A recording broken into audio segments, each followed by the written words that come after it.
Assalamualaikum warahmatullahi wabarakatuh. Sampurasun, Pak Iwan yang saya hormati, Pak Beni, Pak Guntur, Pak Bambang, Pak Agus Pakpahan, Pak Lukman Maulana, dan teman-teman yang lain. Maaf, saya tidak bisa sebut satu persatu. Saya akan cepat saja. Oke. Kalau kita lihat ya, Indonesia secara keseluruhan itu bukan negara agraris lagi, bukan negara agraris lagi.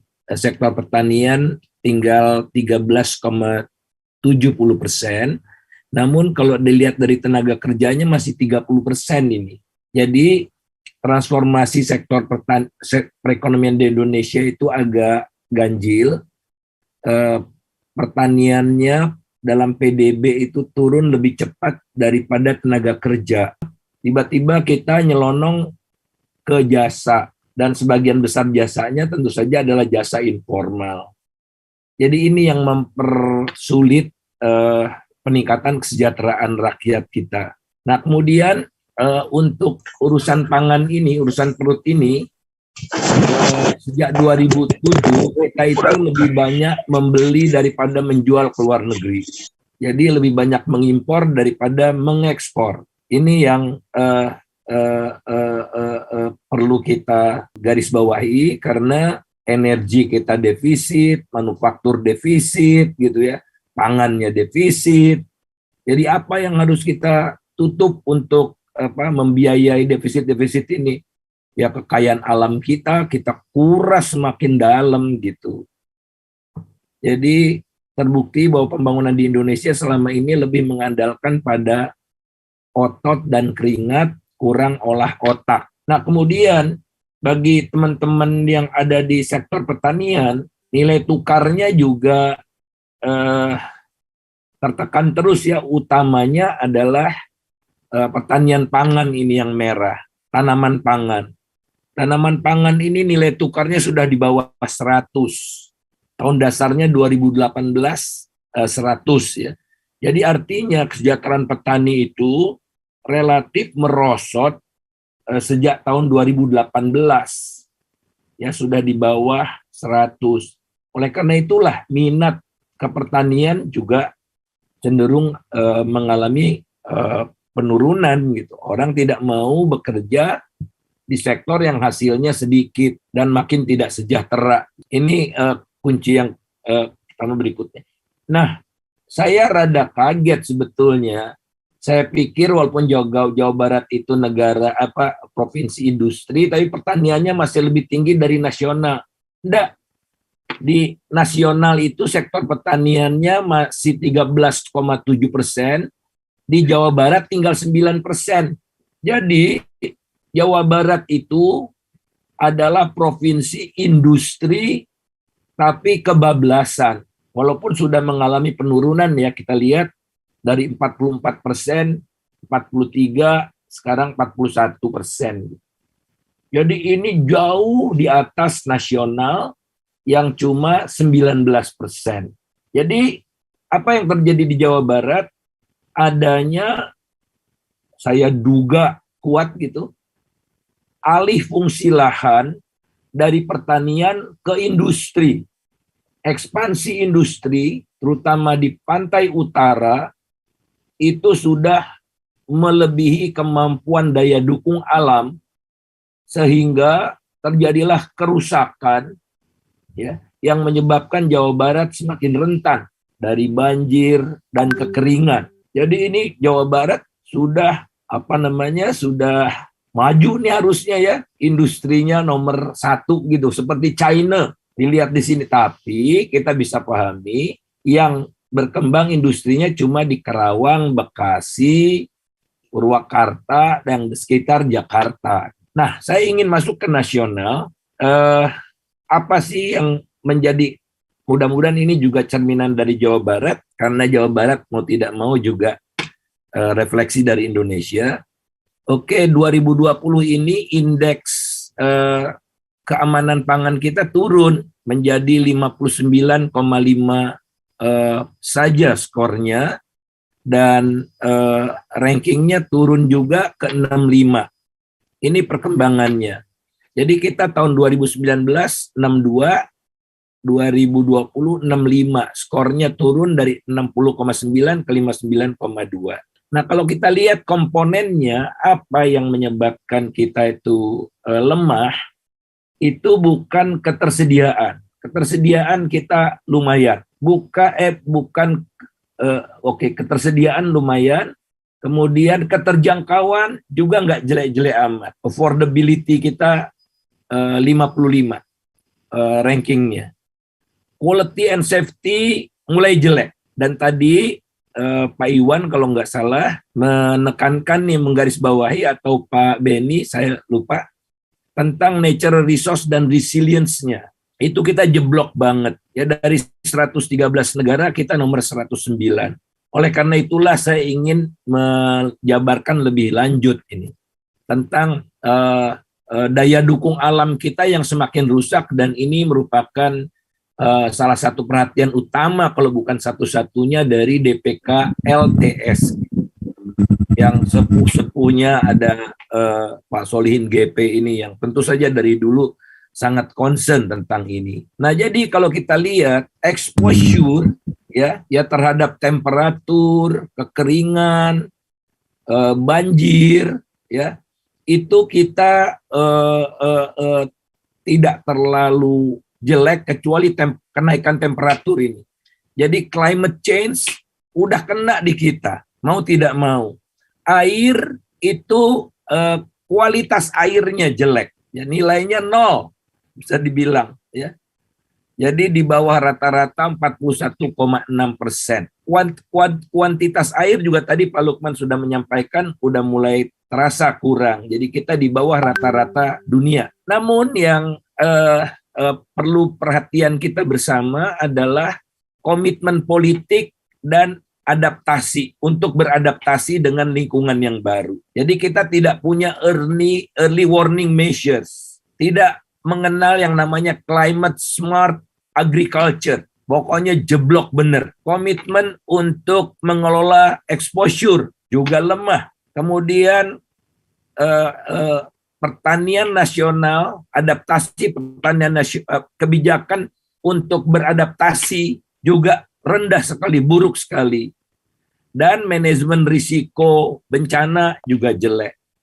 Nah, jadi saya rasa Jawa Barat perlu berbenah untuk fokus ke sini, karena dengan political commitment to adaptation yang sangat buruk ini, apa yang kita bangun, apa yang telah kita hasilkan bisa hancur lebur, berantakan semua. Jadi saya sepakat sekali, mendukung sekali DPK LTS ini fokus di natural resource dan resilience, menjaga agar Jawa Barat tidak semakin rusak, tidak semakin hancur lebur land use-nya, yang akhirnya itulah potensi yang tetap semakin yang berpotensi untuk meningkatkan jumlah orang miskin dan penderitaan orang miskin. Nah, kalau kita lihat, saya sekedar mengulang beberapa yang disampaikan Pak Lukman. Sumbangan sektor pertanian Jawa Barat bagi pertanian nasional sekitar 9%.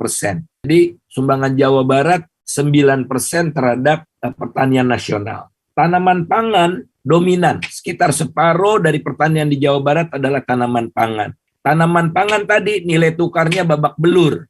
Jadi bisa dipahami kalau 3/4 atau lebih dari orang miskin itu di sektor pertanian. Jadi oleh karena itu, generasi milenial tidak akan mau masuk ke sektor yang seperti ini dengan pendekatan lama. Saya sepakat sekali dengan Pak Beni, perlu pendekatan yang berbeda untuk mengajak saudara-saudara kita yang generasi milenial dan Gen Z, ya, yang usianya 24 tahun ke bawah. Nah, struktur pekerja di Jawa Barat yang pertaniannya cuma 13%. Syukur udah tambah sedikit gitu. Di nasional 29%. Jadi lebih banyak persentase pekerja pertanian di nasional. Jadi Jawa Barat udah mengindustri. Manufakturnya Jawa Barat 30, tadi saya sebut pekerja pertanian di nasionalnya 14%. Pekerja industri pertanian. Nah, di jasa hampir sama. Petani berusia tua yang 55 tahun ke atas 41%, 45 sampai 54 29%. Jadi yang di atas 45 tahun itu mencapai 70%. Yang usianya kurang dari 34 tahun hanya 9%. Ya, kurang dari 34 saya anggap masih muda lah. Nah, lahan itu 90%, 78% kurang dari setengah hektar. Nah, lihat kondisi seperti ini mau diapakan Jawa Barat ini pangannya. Saya tidak berpretensi bisa menjawab sekarang ini karena ini masalah berat. Pendek kata, Jawa Barat perlu melakukan transformasi menghadapi realitas seperti ini. Pendekatannya harus berbeda. Nah, 3 pilar yang saya bayangkan harus kita kebut bersama-sama. Produksi kesan saya sudah relatif baik, tapi lembaga keuangan petani ini belum hadir secara seksama ya. Maka petani selalu kekurangan modal untuk mengembangkan usahanya dan bergantung kepada lintah darat. Sehebat apapun program pemerintah itu praktis kecil sekali peranannya kepada sektor pertanian karena perbankan kita tidak kompatibel untuk atau tidak didesain untuk membantu petani. Kemudian penjualan tadi juga banyak dikeluhkan. Ya, kita bikin serikat dagang rakyat. Kita himpun kekuatan rakyat yang berserakan ini menjadi sapu lidi yang kokoh gitu, bukan lidi-lidi yang terpisah-pisah ini. Kemudian teknologi tadi juga sudah disampaikan, dan industri sebagai penopang pertanian. Tidak mungkin sektor pertanian kita dengan karakteristik yang seperti tadi bisa jadi tulang punggung pendapatan masyarakat. Jadi sektor pertanian bukanlah sumber pendapatan utama. Harus dibikin komplementernya industri tepat guna di sektor pedesaan dengan teknologi yang tepat guna juga untuk menopang kesejahteraan petani. Nah, saya nggak bisa banyak, nanti insya Allah kita bisa diskusikan pada kesempatan yang berikutnya. Nah, jadi kuncinya sebetulnya adalah bagaimana mengelola atau manajemen stok ini. Masalahnya kalau panen harga anjlok, kalau paceklik harga tinggi. Nah, tidak ada mekanisme untuk mengelola surplus ini di kala panen untuk didistribusikan tatkala defisit. Intinya itu. Ini salah satu contohnya saja bagaimana kita membutuhkan total football untuk mengembangkan pasca panen, ya. Agroindustri, manufacturing, mengolah yang seperti dikatakan tadi, Unilever, Indofood, ya beda gitu. Tidak ada kaitannya. Mereka bahan baku untuk Indominya, untuk mie instannya, itu cabenya diimpor dari China. Ya, tidak beli dari petani, sebagai contoh saja kecil-kecilan gitu. Jadi, dan harapan kita ada Badan Pangan Nasional ini bicara dari hulu sampai hilir serat terintegrasi, tapi ya kita harus siap-siap kecewa karena hasil yang tertera di dalam peraturan presiden ini sudah jauh dari bayangan kita tentang Badan Pangan Nasional ini.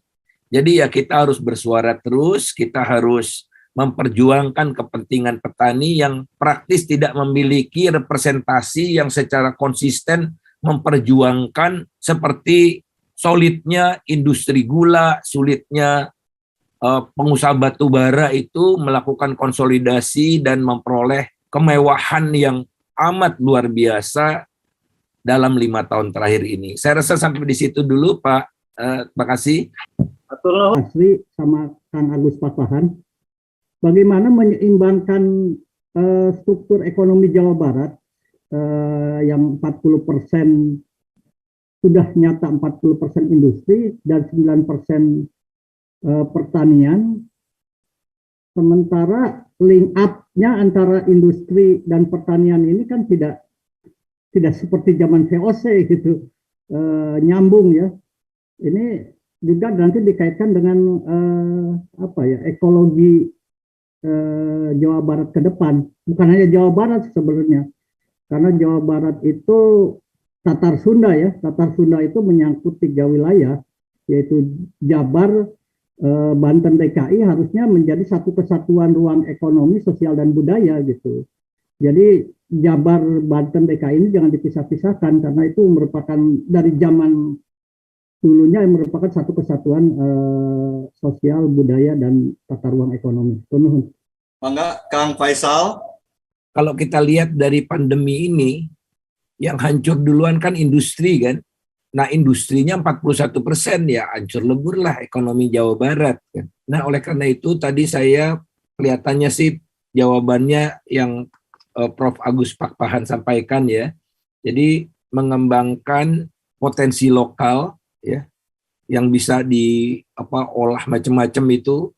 Dan Jawa Barat punya kemewahan, punya IPB, punya ITB, punya Unpad gitu ya, yang keren-keren gitu, nggak ada masalah dari segi sumber daya manusia.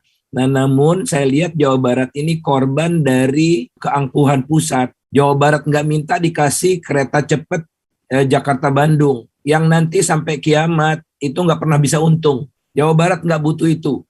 Jawa Barat nggak perlu Kertajati, nggak perlu. Coba kalau apa yang diaspirasikan oleh warga Jawa Barat itu yang ditangkap oleh pusat, dana-dana, alokasi dana di APBN untuk Jawa Baratnya sesuai dengan kebutuhan itu. Kang Andri masih ingat kan waktu kita diskusi tentang Insinyur Juanda. Apa yang menyebabkan Jawa Barat seperti ini? Karena sudah keluar dari perencanaan yang diinginkan oleh warga Jawa Barat. Tidak ada lagi perencanaan nasional. Kereta cepat itu tidak ada di RPJM, tidak ada. Jadi inisiatif-inisiatif pusat, Jawa Barat jadi korban. Posisinya aja di Jawa Barat, tapi tidak memberikan maslahat buat warga Jawa Barat. Kemudian yang kedua, sudah moratorium industri. Enough is enough. Moratorium. Jangan lagi ada pengalihan fungsi dan daya dukung pantai utara kita jaga habis. Kalau enggak, bukan Jakarta yang duluan tenggelam. Pantai utara Jawa Barat dan Jawa Tengah tenggelam segera itu. Nah, jadi kembali saya ingin fokus pada itu tadi, komponen terakhir dari global food security yang kita rentan sekali. Tadi disampaikan juga oleh pembicara lain betapa respons terhadap climate change sangat lemah. Ini kan harus national policy, nggak bisa lagi. Nah, kemudian coba, emangnya Bung Karno dan Insinyur Juanda itu membangun Jatiluhur buat orang Jakarta? Kan enggak, buat irigasi. Nah, sekarang Jatiluhur mau irigasi kemana? Oh, isinya pabrik. Dan kalau mau membangun industri harusnya di selatan. Bung Karno bilang, kalau ingin membangun kota, membangun industri, carilah tanah yang paling tandus yang tidak bisa dimanfaatkan untuk pertanian. Sederhana itu. Jadi, ayo kita koreksi kekeliruan di masa lalu. Enough is enough menurut saya. Jadi, kemudian industri ini, apa yang dialami oleh Kerawang, Bekasi sekarang, industrinya gampang pindah. Sekarang sebagian industri di Jawa Barat pindah ke Jawa Tengah. Karena Jawa Tengah UMP-nya cuma separuh Jawa Barat. UMP paling tinggi Kerawang. Ya pindah industrinya, masa bodoh amat. Kalau sawah, kalau perkebunan, kan nggak bisa bawa di tank-tank gitu kan. Ya jadi itu lagi, sekali lagi, industri yang ada di Jawa Barat adalah tumpangan semata buat Jawa Barat. Efeknya kepada kesejahteraan tidak ada, efeknya kepada APBD juga tidak ada. Karena Jawa Barat tidak dapat bagi hasil dari industri kan. Semua pajak-pajaknya kan ke pusat. Kerusakannya Jawa Barat yang nikmati. Jadi saya rasa industri cukup, ya, industri cukup. kecuali industri tadi yang mengembangkan potensi-potensi lokal. Kita bikin yang namanya, kan itu kunci dari apa tadi ya, siklus tadi itu. Kalau 30% hasil cabai, hasil bawang itu diolah, harga stabil. Sesederhana itu. Mungkin saya terlalu sederhana ya. Tidak pernah ada masalah cabai di Thailand, tidak pernah ada masalah bawang di India gitu. Kok di kita masalah aja gitu ya. Sedih bener. Dan yang paling sedih, syukur Jawa Barat enggak ada barangkali ya, itu gula. Jadi kita tahun 1937 pengekspor gula terbesar di dunia. Dan kita mengekspor gula sampai tahun 67. Sekarang kita jadi pengimpor gula itu terbesar di dunia. Hancur itu. Nah itu juga peninggalan si Belanda ya. Belandanya nggak ada, gulanya sengsara. Kalau dulu dia nindes rakyat, habis merdeka kata kita nggak boleh nindes rakyat lagi. Jadi saya masih melihat Jawa Barat itu masih surga yang kita bisa kembangkan. Nah kemudian jangan dilupakan sumber pangan kita yang ada agak aneh ya, di Badan Pangan Nasional itu ikan tidak dianggap sebagai pangan. Nah padahal kan Jawa Barat walaupun tidak terlalu luas sekali tapi cukup besar ya, potensi ikan baik budidaya maupun ikan tangkap sebagai asupan pangan kita yang berkelanjutan asal lautnya kita jaga. Itu Kang Andri, makasih. Sami-sami. Nah, satu lagi tambahan saya, bukan tolak gimana lah ya, pengembangan infrastruktur di Jawa Barat itu kan buat melayani industri. Selesai juga. Kalau industrinya kita nggak mau nambah, infrastrukturnya juga harus beda dong. Infrastruktur yang menopang sektor pertanian yang bernilai tambah tinggi. Nah, hatur nuhun. Atur nuhun. Poin, bisa saya nanya? Bisa saya nanya? Ya, silakan, Pak Luki. Ya, ini ke Pak Faisal, Pak.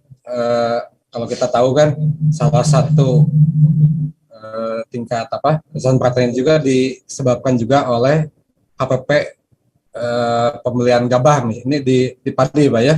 Ini naiknya lambat terus, Pak. Tiap malah 3 tahun 4 tahun sekali baru naik, itu pun berapa ratus rupiah gitu. Kira-kira memang pertimbangannya dari sisi untuk konsumen supaya tidak mendapatkan harga mahal. Tapi kan di tengah ini Pak yang bermainnya. Kira-kira institusi mana yang mungkin bisa membantu Pak ini HPP ini?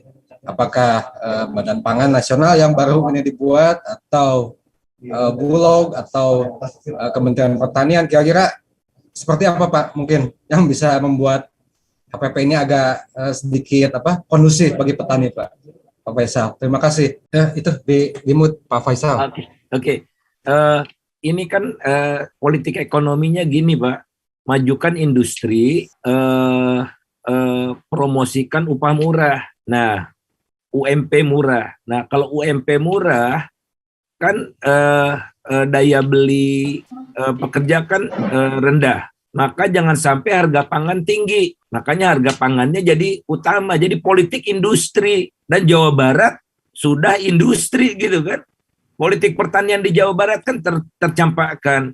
Jadi paradigmanya ini harus kita ubah. Apa yang dimiliki Jawa Barat, potensi terbaik apa, alamnya yang indah, cuacanya yang sejuk, itu yang harus dipertahankan kan. Jadi susu dari Lembang diolah jadi yogurt, diolah jadi keju, gitu-gitu kan. Oleh karena itu industri keju yang meningkat, industri yogurt yang walaupun udah ada dalam skala tertentu ya, tapi kan belum merata gitu. Itu yang saya bayangkan. Nah kemudian kalau politik pangan yang sehat, kita ingin lindungi petani. Kita hitung kan petani idealnya dapat berapa. Maka ada namanya harga dasar. Kalau HPP kan itu namanya harga pokok produksi. Harga pokok produksi itu namanya floor price. Nah, floor price itu yang namanya harga dasar itu. Nah, kalau sekarang HPP aja kita tidak mengenal harga untuk melindungi petani. Harga yang ada untuk yang diterapkan di HPP itu untuk kepentingan konsumen, dan HPP itu adalah berlaku internal seperti yang kita diskusikan beberapa waktu yang lalu ya Pak ya. Jadi HPP itu kalau mencapai tingkat tertentu itu jadi kewajiban pemerintah untuk membeli gabah dari petani. Kalau ceiling price itu harga plafon sudah melebihi harga plafon, Bulog menyalurkan beras ke masyarakat. Jadi ada ceiling price, ada floor price. Itu senior-senior kita kan sepakat tentang itu falsafahnya. Nah, tapi sekarang apa? Barang siapa yang menjual kepada konsumen lebih tinggi dari HPP, lebih tinggi dari harga harga eceran tertinggi, sekarang HET namanya, ditangkap, dipenjara, kriminalisasi, padahal itu harusnya berlaku untuk internal. Yang namanya kalau di dalam agama itu kan baitul mal, ya, baitul mal, ya, seperti surat Yusuf ayat 43 sampai 54 itu loh. Kalau panen kamu bagus, kamu gunakan seperlunya, sisanya tabung, karena pertanian kan ada siklusnya. Nah, dari situlah baitul mal bermain, sekaligus baitul mal untuk social protection gitu. Nah, jadi kita kembalikan ke falsafahnya. Kalau sekarang kan praktis, Bulog juga nggak ngambil beras dari petani, kan praktis ya. Karena apa? HPP-nya lebih rendah daripada harga pasar. Nah, itu mah nggak ngikat jadinya. Apa gunanya kalau HPP lebih rendah dari harga pasar? Wong inflasi aja jalan terus, tapi HPP nggak diubah-ubah. Nah, Dewan Ketahanan Pangan yang dipimpin oleh Presiden kan nggak pernah rapat itu, dipimpin oleh Presiden gitu kan. Nah, tapi mudah-mudahan Badan Pangan inilah diisi oleh orang-orang seperti Pak Agus Pakpahan itu, yang bisa menghadirkan yang namanya kedaulatan pangan, ya, kedaulatan pangan, keamanan pangan, dan kemandirian pangan. Itu Pak Lukman. Turun, Kang